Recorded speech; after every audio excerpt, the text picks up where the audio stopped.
और भाइ के छ भाडा उठाएकै छ यसको भन्नु के भन्नु छ तँलाई भन् त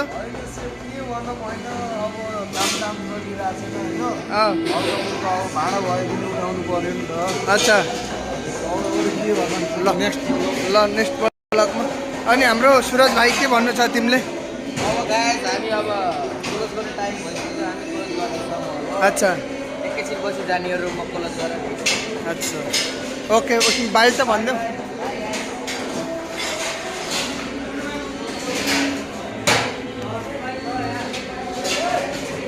निरज भाइ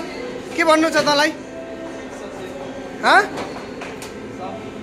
ठिक छ नि ल अनि भाइ के भन्नु छ तँलाई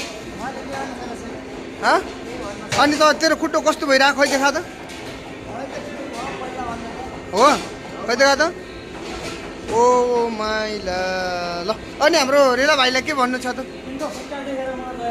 हो दयला हो हो र ल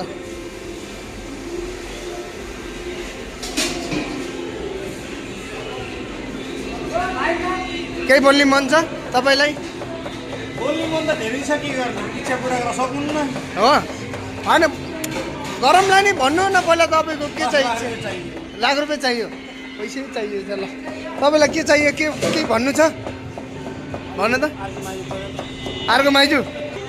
अरे बबी भाइ कुछ बोलना है नहीं बोलना है